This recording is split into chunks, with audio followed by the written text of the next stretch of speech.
Pernah nggak sih kalian ngerasa kurang enak badan, terus ada temen atau keluarga yang nyeletuk, minum obat ini aja, aku kemarin cocok loh.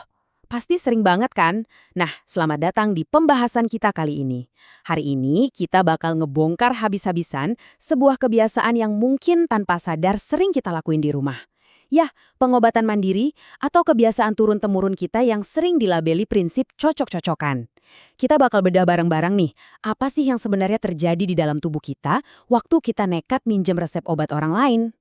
Di analisis kali ini, kita punya 5 poin penting.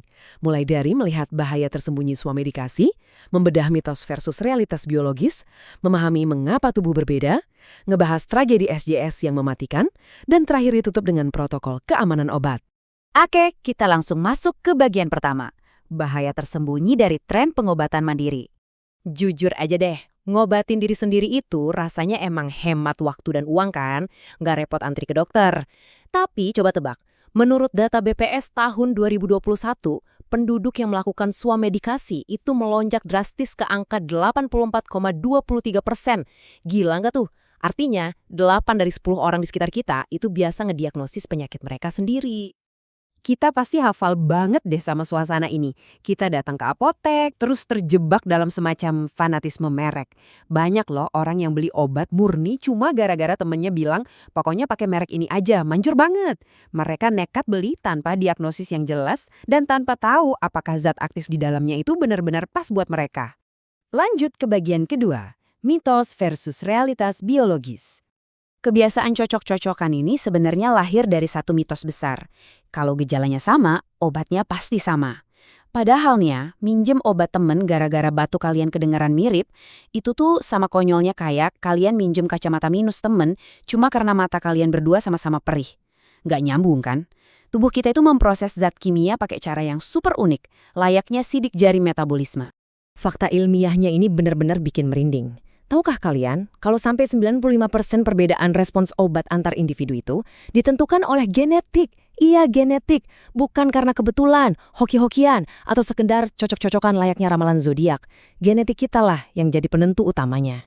Masuk ke bagian ketiga, farmakogenomik, dan mengapa tubuh kita berbeda. Nah, poin krusialnya ada pada satu istilah keren ini, farmakogenomik. Kedengarannya emang akademis banget, tapi intinya sederhana. Ini adalah studi tentang gimana seluruh susunan genetik seseorang nentuin respons unik tubuh mereka terhadap obat. Singkatnya gini, DNA kita itu yang pegang kendali mutlak buat mutusin apakah sebuah pil bakal jadi obat ajaib yang nyembuhin atau malah jadi racun yang rusak organ tubuh kita. Biar kebayang gimana dinamika konsentrasi obat di dalam darah kita, bayangin aja skenario ini. Kalau secara genetik kamu itu tipe pemetabolis super cepat, tubuh kamu bakal ngebuang obat batuk jauh sebelum obat itu sempat bekerja. Makanya kamu nggak sembuh-sembuh. Tapi kebalikannya nih, kalau kamu pemetabolis lambat, obat itu bakal numpuk terus di badan, ngelewatin batas aman, sampai akhirnya tembus ke zona beracun. Serem kan? Dan asal tahu aja, ini bukan sekedar teori di atas kertas. Main roulette genetik sama obat itu punya konsekuensi nyata yang sangat mematikan. Misalnya nih, variasi gen CYP2D6 pada obat pereda nyeri kodin itu bisa memicu penumpukan morfin di ASI, yang tragisnya bisa berujung pada kematian bayi. Terus ada obat TBC isoniazid yang buat orang tertentu malah bikin kerusakan saraf parah. Belum lagi warfarin, obat pengencer darah yang kalau nggak cocok sama genetik kita, bisa nyebabin pendarahan dalam yang hebat banget. Coba deh kita resapi pelan-pelan satu kenyataan ini. Obat yang bisa nyelamatin nyawa satu orang bisa aja jadi racun mematikan buat orang lain. Biologi kita itu nggak peduli dan nggak tunduk sama tebak-tebakan kebiasaan kita. Biologi cuma patuh sama realitas genetik. Kita itu butuh pengobatan presisi, bukan coba-coba. Sekarang kita masuk ke bagian keempat, tragedi SJS dan toksisitas organ. Sering banget loh bahaya besar ini bermula dari kesalahan kecil. Contohnya nih, kebiasaan ngabisin paracetamol padahal demamnya udah reda. Kalian harus tahu, terus-terusan minum obat penurun panas tanpa alasan yang jelas itu bisa diam-diam ngehancurin organ hati kalian. Atau kesalahan nebak jenis diare yang justru bikin kondisinya makin parah.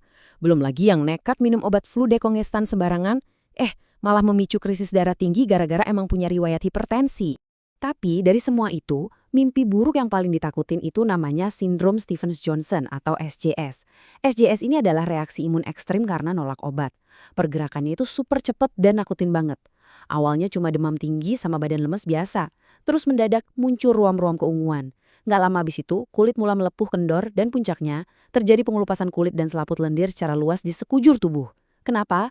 Karena sel imun kita justru ngamuk dan nyerang jaringan kulit kita sendiri. Kalau kalian pikir, itu mah pasti kejadiannya cuma di obat-obat keras doang, coba dengerin kasus nyata ini. Ada seorang anak perempuan umur 5 tahun, dia cuma minum obat cacing sirup biasa yang dijual bebas loh. Tapi gara-gara kerentanan genetik tadi, dia berakhir dirawat di unit luka bakar dengan 25% kulitnya terkelupas gara-gara SJS. Bayangin aja, obat yang kita anggap aman banget pun, ternyata bisa jadi pemicu fatal buat orang yang rentan secara genetik. Oke, tarik napas dulu. Kita masuk ke bagian kelima, protokol keselamatan obat nasional. Fakta-fakta barusan emang lumayan bikin jantungan ya, tapi nggak usah panik. Solusi pertama kita itu gampang banget, namanya gerakan Tanya 5O. Anggap aja ini semacam checklist mental wajib kalau kalian ke apotek. Tanya ini, apa nama dan zat aktifnya? Apa khasiatnya? Berapa dosisnya? Gimana cara pakainya? Dan apa aja efek sampingnya? Mulai sekarang jadiin apoteker itu sebagai teman diskusi kalian, bukan sekedar kasir buat bayar obat. Selain itu, kita juga punya panduan yang namanya Dagu Sibu.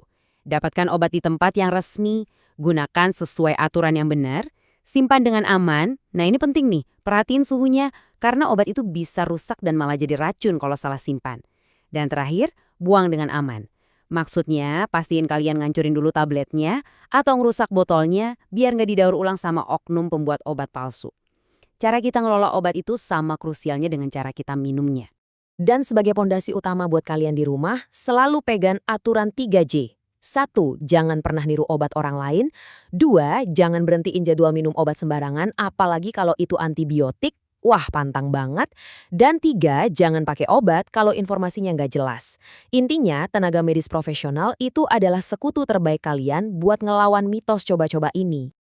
Jadi, buat ngerangkum semua bahasan kita hari ini, ingat selalu bahwa 95% variasi cara tubuh merespons obat itu ditentukan secara biologis, genetik, dan bukan karena kebetulan belaka. Udah saatnya kita benar-benar ninggalin paradigma cocok-cocokan ini, karena setiap tubuh kita memproses obat dengan kecepatan genetik yang beda-beda. Kesehatan kalian dan kesehatan keluarga kalian itu nilainya terlalu berharga buat dijadiin bahan eksperimen tebak-tebakan. Ini ninggalin satu pertanyaan penting buat kita semua pikirin. Besok-besok kalau gejala penyakit itu datang menyerang, apakah kalian masih mau nebak-nebak dan ikut-ikutan? Atau kalian bakal langsung nanya ke ahlinya? Pilihan ada di tangan kalian. Tetap cerdas, tetap sehat, dan sampai jumpa di pembahasan kita berikutnya.